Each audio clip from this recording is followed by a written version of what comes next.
Selamat pagi, siang, sore, malam. Pada video ini kami akan mempresentasikan mengenai laporan audit kami, yaitu tingkat kematangan pelayanan pada PT Telkom dengan menggunakan COVID 5, DSS 02 dan DSS 03. Dosen pembimbing kami Pak Jelka Main, Eskom MMSI. Jadi di sini ada anggota kelompok, ada saya sendiri, Edwin Sarli, lalu Steven, Andrianto, William Ali, dan Julian Adi Saputra. Sekarang masuk ke bab 1, pendahuluan. Latar belakangnya, jadi pada waktu-waktu ini perusahaan masih terus bersaing untuk memberikan pelayanan terbaik, dan mereka bermaksud menggunakan teknologi informasi sebagai faktor utama untuk menunjang bisnis mereka. Tetapi masih ada beberapa perusahaan yang masih belum meningkatkan kualitas kinerja dalam bidang pelayanan yang baik kepada pelanggannya, apalagi untuk perusahaan yang mempunyai produk layanan.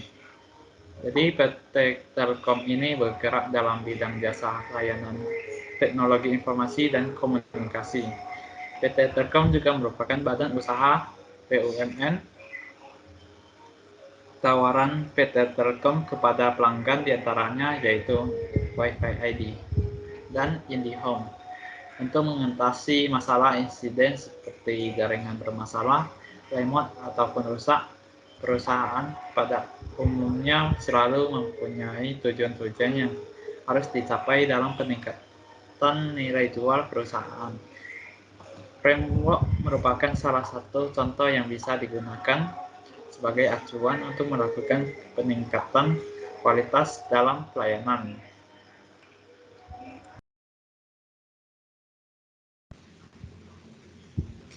Selanjutnya ada identifikasi masalah dan tujuan. Berdasarkan permasalahan yang telah didapatkan dari data informasi PT Telkom dalam pelayanan dengan melakukan analisis untuk mengukur dan mengetahui tingkat atau level pelayanan pada PT Telkom. Untuk mengukur pelayanan menggunakan COVID-5 Framework COVID yang merupakan kerangka kerja yang menyediakan standar dalam kerangka kerja domain yang terdiri sekumpulan proses teknologi informasi yang bisa merepresentasikan aktivitas yang dapat dikendalikan dan terstruktur.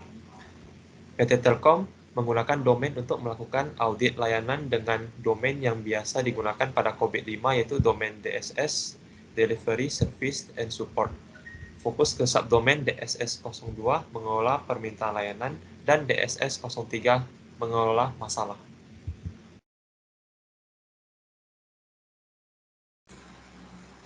Masuk ke dalam bab 2, metode penelitian yang kami gunakan itu adalah COVID-5. COVID-5 itu merupakan kerangka kerja dan alat pendukung yang memungkinkan manajer menjembatani kesenjangan sehubung mengendalikan persyaratan, masalah teknis dan risiko bisnis. Selain itu juga meningkatkan tingkat kontrol pada stakeholder.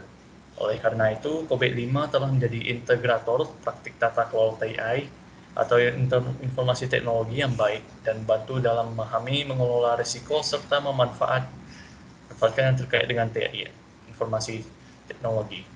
COVID-5 juga merupakan pengembangan dari COVID 4.1 4.1 yang merupakan salah satu framework atau kerangka kerja yang digunakan untuk melakukan proses audit. Maka dari itu, COVID dinilai dapat digunakan di berbagai jenis organisasi. Lalu COVID-5 tidak hanya menutup kemungkinan untuk mempermudah pada teknologi dalam melakukan tata kelola dan manajemen secara holistik untuk keseluruhan enterprise dan bertanggung jawab pada keseluruhan area fungsi teknologi informasi.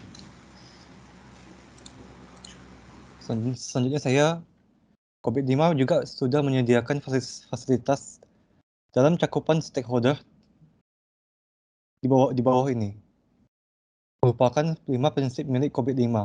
Untuk tata kelola dan manajemen TI adalah: pertama, prinsip 1, menemukan kebutuhan stakeholder.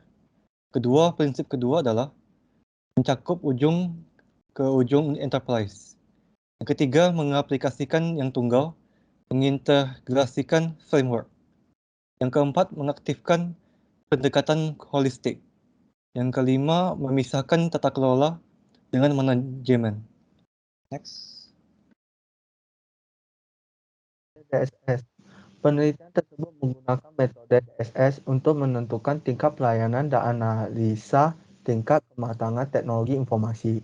Pada Dinas Komunikasi dan Informatika menggunakan COVID-5, yaitu Domain Average Direct Monitor atau disebut LDM, dan Driver Side Support atau disebut DSS. Pada penelitian berfokus pada subdomain DSS, yaitu DSS 02, yaitu pengelola layanan dan insiden, dan DSS 03 mengelola masalah. Domain DSS terdiri 6 subdomain. Yang pertama, DSS 01 mengelola operasi, DSS 02 mengelola peminatan layanan dan insiden, DSS 03 mengelola masalah, DSS 04 mengelola keberlanjutan, DSS 05 mengelola keamanan layanan.